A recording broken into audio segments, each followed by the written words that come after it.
I think I didn't do anything wrong, just said the truth in a joking way, and suddenly my whole life turned upside down.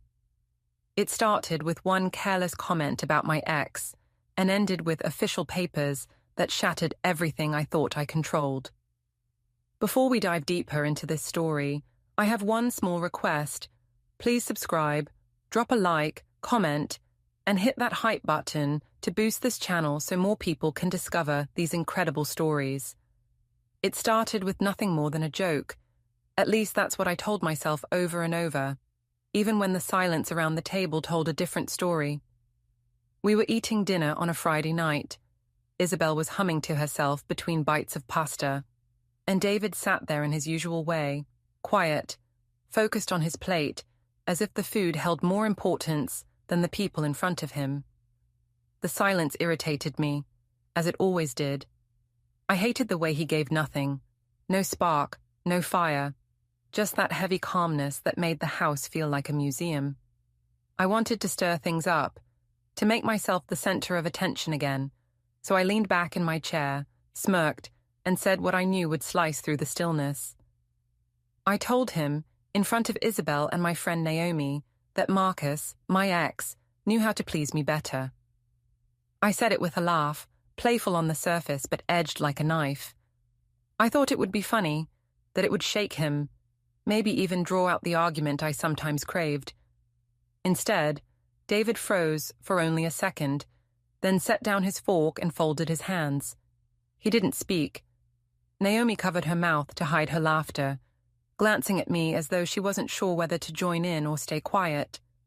Isabel frowned, asking softly what I meant, but I waved it off, saying Mommy was only joking. I felt power in that moment. The room spun around me. My words had weight, and I was in control.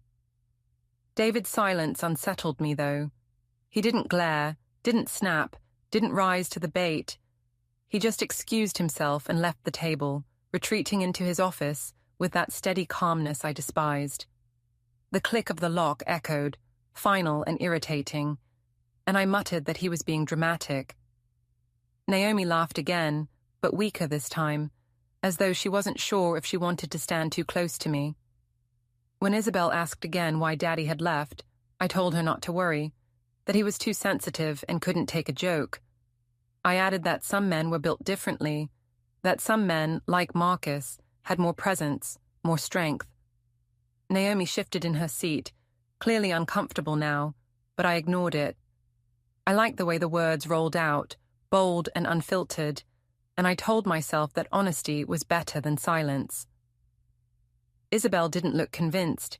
She pushed her plate away, muttered that she wasn't hungry, and left the table without another word. After Naomi went home, I tried to draw David out of his office. I knocked on the door, saying he was taking everything too seriously. I told him it had just been a joke, that he was imagining insults where none existed. His voice came back through the door, calm and controlled, saying words mattered, especially in front of Isabel. I laughed bitterly, accusing him of being paranoid, of playing the victim. The door stayed closed. I stormed to bed alone, muttering that he was impossible. The next morning, I expected him to have thawed, to be back at the breakfast table with his usual routine. Instead, he poured Isabel's cereal, packed her school bag, and left early, kissing her on the forehead, but giving me nothing. Not a word, not a look. His silence gnawed at me more than shouting ever could. I tried to lighten the mood by telling Isabel that Daddy didn't understand humor, that he was too old-fashioned to get jokes, but she looked at me with wide, serious eyes and said she didn't like it when I laughed at him. That cut deeper than I wanted to admit. Later, at work, I retold the story to 2 co-workers in the break room, expecting them to laugh, to admire my boldness. I painted it as comedy, describing how David just sat there frozen while I cut him down with a single line. One co-worker forced a small smile, but didn't say much. The other frowned and asked why I would say something like that in front of my child. I felt heat in my chest, defensive. I told them marriages were complicated, that people needed honesty instead of sugarcoating, but their silence mirrored David's, and I walked out of the break room feeling oddly small. That evening, when David came home, I tried to needle him again. I said maybe he could take a few lessons from Marcus, since clearly my ex had been a real man. I laughed loudly, daring him to react. Isabel's fork clattered on her plate. She whispered that she didn't like it when I said things like that. David leaned down, kissed her head, and excused himself again, retreating to his office. The lock clicked. The silence in the dining room pressed against me like a wall. Isabel wouldn't look at me. I told myself again that this was power, that he was weak for hiding, that I had control, because my words shook him enough to send him away. I muttered that he was sulking, that he always acted like the victim when I told the truth. But deep down, I noticed the difference in his silence. It wasn't sulking. It was something else, something steady, something that unsettled me in a way I couldn't explain. Naomi texted later that night, asking if things were okay. I told her David was sulking again, that he couldn't handle reality. She replied with a single word, It was small, but it stung. Even she was pulling away. I threw my phone aside, furious, and told myself they were all wrong. I was the one being honest. I was the one who dared to say what others were too afraid to admit. As I lay in bed alone, the house dark and quiet, I told myself David's silence was proof he had no fight left. But in the back of my mind, I wondered if maybe his silence wasn't weakness at all. Maybe it was something else, something building slowly, something that would break me before I even saw it coming. The weekend after my little joke at dinner, I decided I wasn't going to let David's silence ruin my momentum. If he wanted to sulk, let him. I had friends who actually appreciated a sharp tongue and a fearless sense of humor. So I went to Naomi's apartment on Saturday afternoon with a bottle of wine and the same story I'd been telling myself, that I was right, that I was bold, and that David was weak for not laughing. Naomi opened the door, smiled faintly, but I could already see hesitation in her eyes. We settled in on her couch, poured glasses, and I launched into the tale, dramatizing the way I had dropped Marcus's name at the table, the way David had frozen, the way I owned the room. Naomi gave a small laugh, but it was nervous, hollow. She asked if Isabel had been upset, and I brushed it off, telling her kids forget things quickly. But Naomi didn't let it slide. She asked why I needed to bring Marcus up at all, why I kept poking at David instead of just letting things rest. I told her it wasn't poking. It was honesty, that women were too often silenced, and I refused to be one of them. I said David needed to toughen up, that maybe if he couldn't handle words, he wasn't much of a man in the first place. Naomi shifted uncomfortably, muttering that maybe I should be careful with Isabel hearing those things. I waved her off, saying Isabel was just a child and didn't understand adult conversations. But deep down, I remembered the look on my daughter's face at the dinner table, the way her eyes had clouded. I pushed the thought aside with another sip of wine. Later that evening, Naomi's boyfriend, Michael, joined us. He asked what we were laughing about, and Naomi explained in short, careful words. Michael frowned, saying it didn't sound very funny. He asked why I'd want to embarrass my husband like that, especially in front of a friend and a child. I snapped that David embarrassed himself every day with his silence, his passivity, his lack of drive. I said sometimes a man needed a wake-up call. Michael shook his head, muttering that it sounded cruel, not funny. His reaction stung more than I wanted to admit, so I doubled down, laughing loudly and saying men always protected each other, that they couldn't handle women speaking truth. Naomi didn't argue, but she didn't laugh either. The room felt heavier, and I hated that I wasn't winning. On Sunday morning, David barely spoke.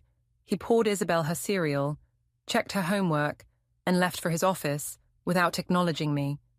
I told myself he was just sulking again, but his composure unnerved me. Isabel asked quietly if Daddy was mad, and I said he was just too sensitive. She frowned, then asked why I always said Marcus's name. The question hit me like a slap. I told her sharply not to repeat that she didn't understand, but I could see in her eyes that she did, at least enough to feel the sting. That afternoon, I met a couple of coworkers at a cafe. I repeated the story once again, hoping for laughter this time, needing someone to validate me. I exaggerated, telling them David had looked like a scolded puppy, that the silence had been priceless. One of them gave a weak smile, but avoided eye contact. The other said softly that if her husband ever said something like that to her, she'd be devastated. I rolled my eyes, saying women these days were too fragile, too soft, but their lack of laughter made me feel suddenly exposed, as though the room had shifted against me. That night, when I came home, David was already putting Isabel to bed. I hovered in the doorway, listening as she whispered that she didn't like when I laughed at him. My stomach knotted, but I barged in, insisting she shouldn't take sides. David kissed her head and told her to sleep well, then walked past me without a word. I followed him to the kitchen, demanding to know what he was teaching her, accusing him of turning her against me. He simply looked at me with that same calm gaze and said nothing. His silence was infuriating. I shouted that his silence was manipulation, that he was punishing me by pretending he was above it all. He shook his head slowly, walked into his office, and locked the door again.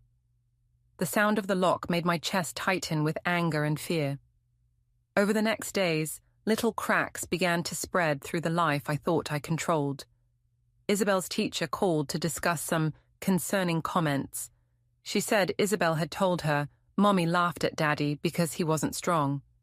I flushed with embarrassment, muttering that kids always repeat things out of context, but the teacher's tone was gentle and firm, making it clear she didn't accept my excuse. She said children internalize things more than parents realize. When I told David about the call, expecting him to react, he only nodded and said he was already aware. That simple answer rattled me. Naomi grew distant too. She stopped answering my texts as quickly, claiming she was busy. When I finally confronted her in person, she admitted she felt uncomfortable with the way I kept mocking David. She said it wasn't fun anymore, that it felt wrong. I accused her of betraying me, of siding with him. She just sighed and said she cared more about Isabel than my pride. Her words echoed in my head all night. Still, I refused to back down. I told myself that everyone else was overreacting, that I was the only one who understood how to keep marriage honest. I told myself that silence was weakness, that David's calmness was proof he had no fight left. But deep down, a part of me felt the shift. Naomi's fading loyalty, Isabel's frown, David's unshakable silence. It all wove together into something I couldn't quite control. And then, one evening, as I was folding laundry, I heard the faint sound of a printer running in David's office. The steady hum, the shuffle of papers being stacked neatly, it sent a chill through me. He wasn't sulking. He was preparing. The following week, David suggested we join his family for dinner at a quiet restaurant downtown. I was suspicious at first, thinking he wanted to parade our troubles in front of his parents, but I also saw an opportunity. Part of me wanted to prove I could still control the narrative, that I could win the room the way I always had. So I dressed sharply, rehearsed a few lines in my head, and walked into that restaurant ready to perform. Margaret and Robert were already seated, their eyes lighting up when they saw Isabel, but dimming noticeably when they looked at me. Michael, my brother, had also been invited, which surprised me. Naomi was there too, and I immediately felt boxed in, surrounded by witnesses who already seemed aligned with David. Dinner began stiffly, with small talk about Isabel's school and the weather. I hated the quiet, the way everyone seemed careful with their words, so I broke the silence with a story. I told the table about the night I had teased David, about how I'd said Marcus knew how to please me, and how David had frozen. I laughed as I told it, expecting at least Naomi to chuckle, maybe even Michael to smirk. But the air around the table didn't warm. Naomi looked down at her glass, her cheeks flushing.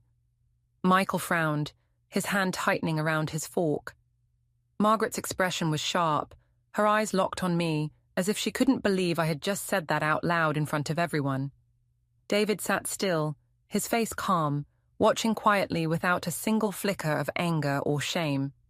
I pressed on, insisting it was just humor, that honesty kept marriages alive. I said too many women lied about their satisfaction, and I wasn't going to be one of them. I framed it as bravery, as if I were some pioneer of truth, but the silence that followed was crushing. Margaret finally spoke, her voice cold but steady. She said there was a difference between honesty and cruelty, that using Marcus's name to wound her son was neither clever nor brave. It was humiliating. I rolled my eyes, saying she was biased, that mothers always defended their sons, but Michael interrupted, asking bluntly why I felt the need to tear David down in public. I snapped that David never defended himself, that he hid in silence, and someone had to speak the truth. Naomi shifted in her seat, her voice soft but clear, as she admitted she didn't find it funny either. She said she had laughed before, only because she didn't know how else to respond, but the more I repeated the story, the more it made her uneasy. My cheeks burned as I realized the laughter I had once taken as validation had been nothing more than discomfort. I snapped at her, accusing her of betrayal, saying she was choosing David over me. She replied that she wasn't choosing sides. She was just tired of hearing Isabel's father mocked like a fool. That stung in ways I didn't want to admit. Margaret leaned forward then, her voice low but cutting, saying David's silence wasn't weakness. She said silence could be strength, that dignity sometimes meant speaking less and doing more. Her words unsettled me, though I laughed them off, saying she was living in the past, clinging to old-fashioned values. But the look in her eyes told me she saw further than I wanted to believe. Dinner ended awkwardly, with everyone quiet except me. I tried to force laughter, filling the silence with more jokes, but no one responded. Isabel clung to David's arm, whispering something that made him smile faintly. Michael excused himself early. Naomi followed shortly after, and Margaret stood to hug her son tightly, whispering something into his ear before leaving with Robert. I walked out of that restaurant furious, insisting they had all ganged up on me. David held Isabel's hand, calm as ever, saying nothing. His silence pressed against me like a wall I couldn't climb. At home that night, I confronted him in the kitchen. I demanded to know if he had orchestrated the dinner to embarrass me. He said nothing, just looked at me with steady eyes, his silence more infuriating than words. I shouted that he was manipulating everyone, turning my friends and family against me. He only turned away, carrying Isabel upstairs, leaving me alone in the kitchen with my anger. The next day, Michael called. He said he had been thinking about what happened at dinner, and he told me plainly that I was out of line. He said he loved me, but couldn't defend me anymore if I kept mocking David. I tried to twist his words, accusing him of siding with my husband, but he said it wasn't about sides. It was about respect. His voice was firm, final. When the call ended, I threw my phone across the room, shaking with rage. That week at work, I tried to retell the story again, desperate for someone to laugh. I needed to reclaim control, to feel that power of being the one who dared to say the unsayable. But even my coworkers looked at me differently now. One told me gently that I was hurting myself more than David, that mocking your husband wasn't bold, it was cruel. The words replayed in my head all day, though I refused to accept them. Back at home, Isabel grew quieter around me. She asked more often to sleep in David's room, clinging to him while avoiding my gaze. One night I overheard her whisper that she didn't like it when I laughed at Daddy, that it made her feel bad inside. I wanted to storm in and scold her, but something stopped me. Instead, I stood in the hallway, listening to David comfort her with gentle words I couldn't hear clearly. The sound of their closeness made me feel like an intruder in my own home. Still, I told myself David's silence meant nothing. I told myself he was weak, that he would never have the courage to act. But the image of Margaret's sharp eyes, Naomi's quiet confession, and Michael's firm words haunted me. They were all lining up behind him, not me. And David, the man I had called spineless for years, was holding all of them in silence, like pieces of a puzzle I couldn't break apart. One evening, after putting Isabel to bed, David walked into his office and closed the door. This time, I crept closer, pressing my ear against the wood. I heard faint murmurs, the clicking of a keyboard, the shuffle of papers. It was organized, deliberate. He wasn't sulking. He was building something, piece by piece, behind that locked door. And in that moment, for the first time, I felt a chill of fear. Because whatever he was building, I knew it was meant for me. By the time another week had passed, the cracks in my control were beginning to show everywhere. I had always believed my words could bend the narrative, that if I told a story loudly enough, people would believe me. But the echoes of that dinner at the restaurant clung to me like smoke, seeping into every corner of my life. At the office, when I tried again to retell the "Marcus knew how to please me" line as if it were daring comedy, the room didn't laugh the way I expected.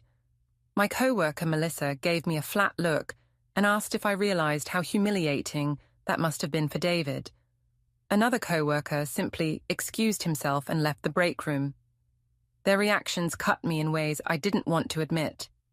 I tried to laugh it off, saying people were too uptight, that nobody could take a joke anymore, but my voice sounded forced even to me. The more I repeated it, the less powerful I felt. When I came home that evening, David was already reading with Isabel on the couch. They looked peaceful, the soft glow of the lamp around them making it feel like I was walking into a world I didn't belong in. I told myself to reclaim space, to make my presence known. I sat down and teased David again, saying he could probably learn a thing or two from Marcus about pleasing a woman. I said it loudly, making sure Isabel heard, as if to stamp my authority back into the room. Isabel's face crumpled, and she pulled closer to her father. David didn't look at me. He kissed her hair, closed the book, and guided her upstairs to bed. The silence he left behind was suffocating. The next morning, I received a call from Isabel's teacher again. She said Isabel had told her classmates that Daddy was weak because Mummy always laughed at him. My chest burned as I tried to explain that Isabel was just exaggerating, but the teacher's voice was calm and firm. She said children don't invent these things. They repeat what they live with. I ended the call quickly, pacing the kitchen with my heart hammering. I felt trapped, cornered by my own words. I tried to turn to Naomi, desperate for reassurance, but she had grown colder. She listened quietly as I ranted about David's silence, about Margaret's constant interference, about Michael siding with him. When I finished, she sighed and said maybe it was time I stopped joking about Marcus. Her tone wasn't mocking. It was tired, as though she no longer had the energy to defend me. I snapped, accusing her of betrayal again, but she shook her head and said she cared about Isabel more than my pride. Her words stung because they echoed what the teacher had said. Everyone was suddenly acting like my daughter was the fragile one, not me. That evening, Margaret stopped by unannounced. She sat at the table with her back straight, her expression sharp, and asked if I realized what I was doing to Isabel. I tried to dismiss her, saying this was between David and me, but she cut me off. She said children see more than we think, and that Isabel's sadness was obvious to everyone. She said David's silence wasn't weakness, but patience, and that patience eventually runs out. I told her she was meddling, but her eyes never wavered. Before she left, she looked at me and said, David would not stay still forever. The words sank like a stone into my chest. Later that night, I overheard David on the phone in his office. His voice was low, but I caught words like petition, custody, and documentation. My heart lurched.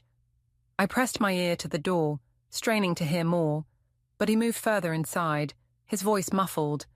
The sound of the printer started again, papers sliding neatly onto a tray, and the weight of what he was doing hit me. He wasn't sulking. He wasn't hiding. He was preparing.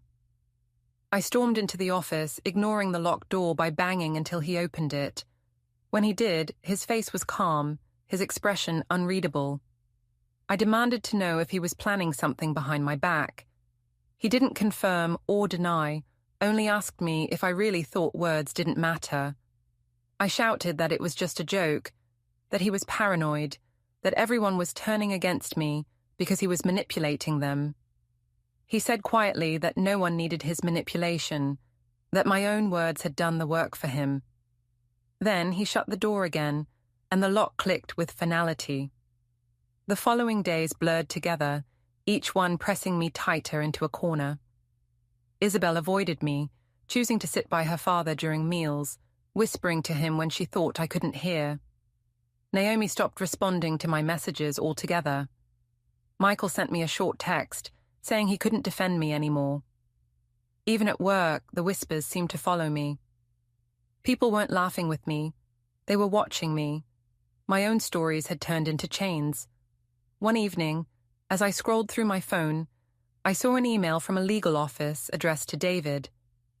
The subject line read, "Custody consultation follow-up." My stomach dropped. I confronted him immediately, waving the phone in his face, shouting that he was tearing the family apart. He looked at me steadily and said it wasn't him doing the tearing. He said he had given me every chance to stop, every opportunity to see what my words were doing, and I had refused. His calmness infuriated me, but beneath the rage, I felt a flicker of panic I couldn't silence. That night, I lay in bed, staring at the ceiling while David worked late in his office.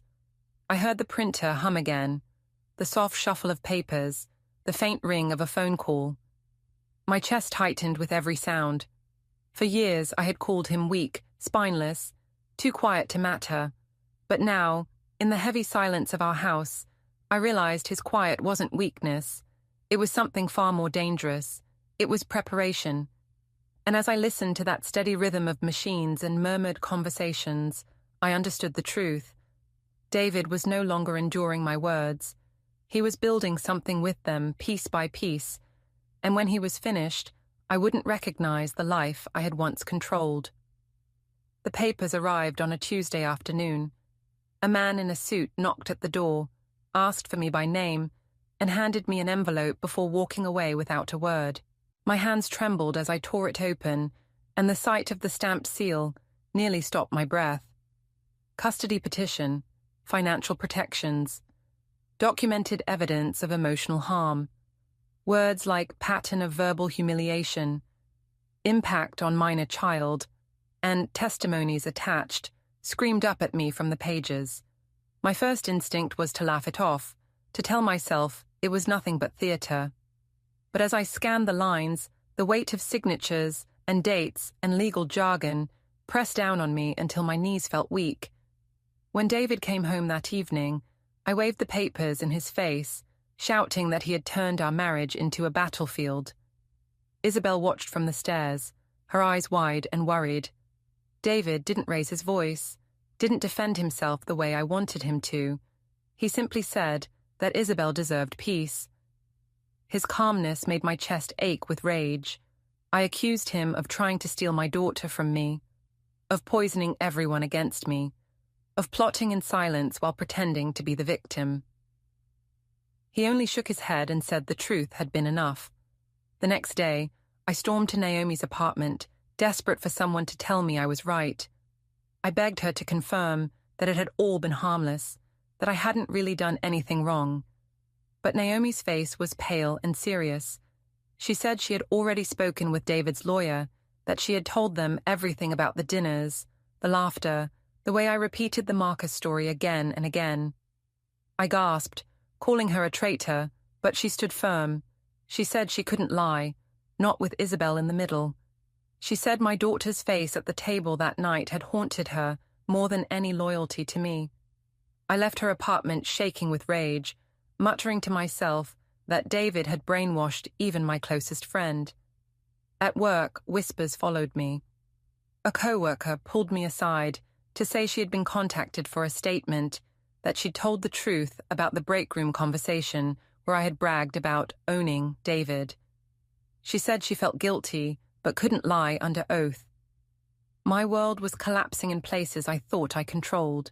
Everywhere I turned, the walls of silence were now speaking, and their voices were louder than mine. The pre-hearing meeting with the lawyers was worse than any nightmare. I walked into the polished office with my chin high, pretending I wasn't afraid, but when David's lawyer began to speak, my confidence withered. He presented a timeline so precise, it felt like a noose tightening.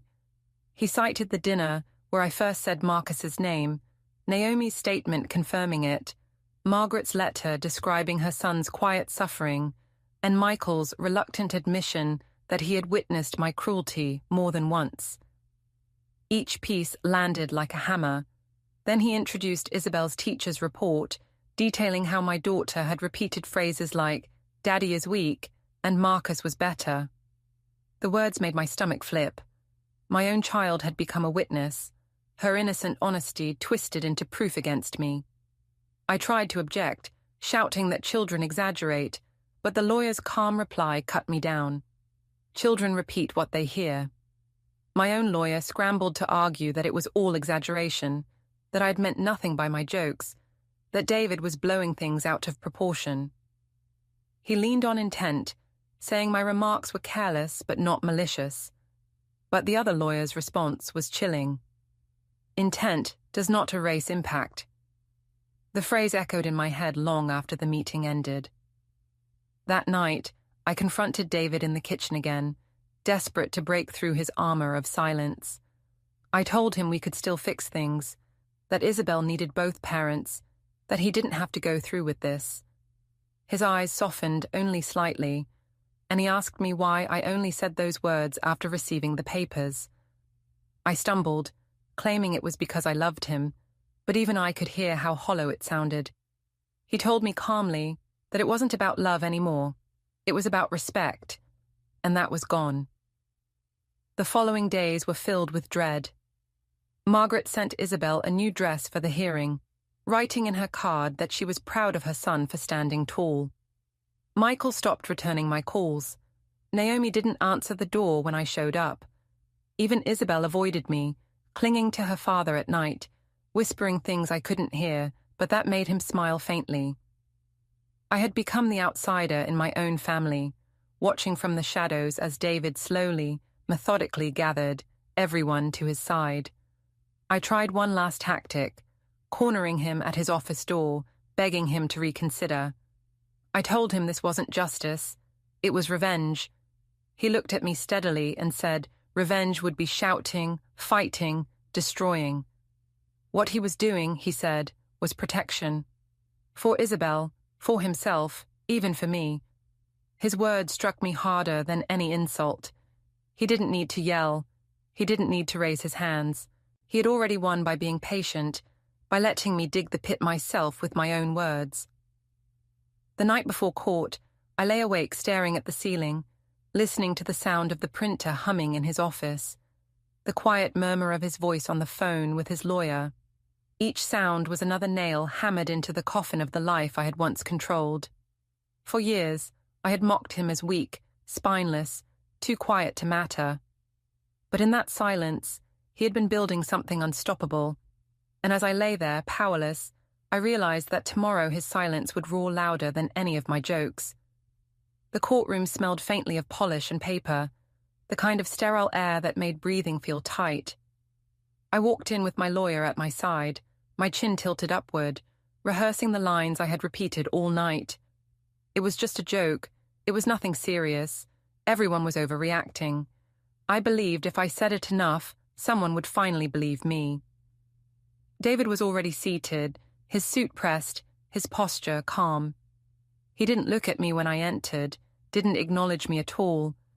That indifference burned worse than open hatred. Isabel wasn't in the room, but I knew her presence lingered in every folder and statement stacked neatly on the table in front of him. The judge opened with a dry summary, listing our names, our marriage length, Isabel's age, and the allegations of emotional harm. My stomach clenched at the word allegations, because even though I still told myself this was an exaggeration, the pile of documents made it feel like my fate was already sealed.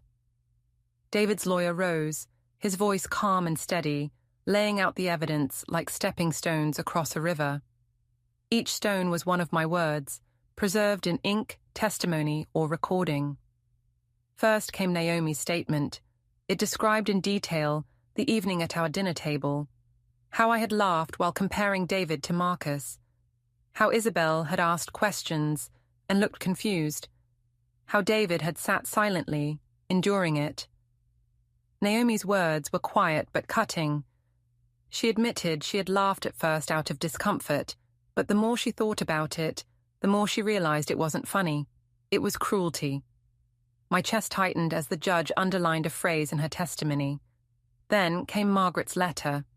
She described her son as dignified, patient, enduring humiliation with restraint.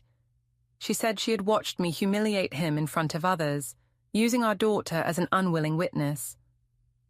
The judge nodded slightly, her pen scratching against the paper.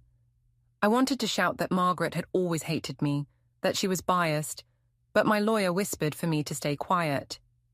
Michael's statement followed. My own brother admitted he had heard me mocking David more than once, that he had tried to defend me but could no longer justify my words.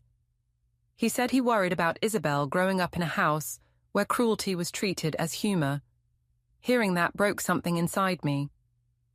The teacher's report was next, and it was the one that landed hardest. The judge read Isabel's words aloud. I don't like it when Mommy laughs at Daddy. It makes me feel sad. I think Daddy is weak because Mommy says it. The sound of my daughter's voice captured on paper was sharper than any blade. I bit my lip hard enough to taste blood, forcing myself not to cry in front of them. I wanted to scream that Isabel didn't understand, that children repeat things they don't mean, but the judge's cool gaze silenced me before I even spoke. When it was my turn, I stood and tried to reclaim the story. I told the court that it had all been jokes, harmless words that were being twisted into weapons. I said David had always been too sensitive, that he had turned ordinary marriage banter into a court case. My voice rose as I insisted I was still a good mother, that Isabel needed me. But the judge interrupted, asking calmly why so many witnesses described the same pattern of cruelty. I had no answer. I mumbled that they misunderstood me, but even I heard the weakness in my defense. David's lawyer closed with a statement that chilled me. He said silence had been his client's shield, but dignity had now become his weapon. He said David had not retaliated, had not shouted, had not smeared me in public. He had simply gathered the truth and brought it to the proper place. That was why, he argued, custody and protection belonged to him. The judge announced the ruling after a short pause that felt like hours. Custody was granted primarily to David, with visitation rights for me under supervision until further review. Financial protections were enacted, ensuring David's income and assets were shielded from any future claims. The judge said explicitly that my words had caused harm, that my dismissal of them as jokes showed a lack of accountability. Each sentence stripped away another piece of the control I thought I held. I stood frozen as the gavel struck, its echo ringing like a final verdict on who I was. David rose calmly, shook his lawyer's hand, and gathered his papers. He didn't look at me, didn't gloat or smirk. His silence was absolute, and it was louder than anything I had ever said. Margaret hugged him tightly as he left. Naomi followed, her eyes flicking toward me briefly before lowering again.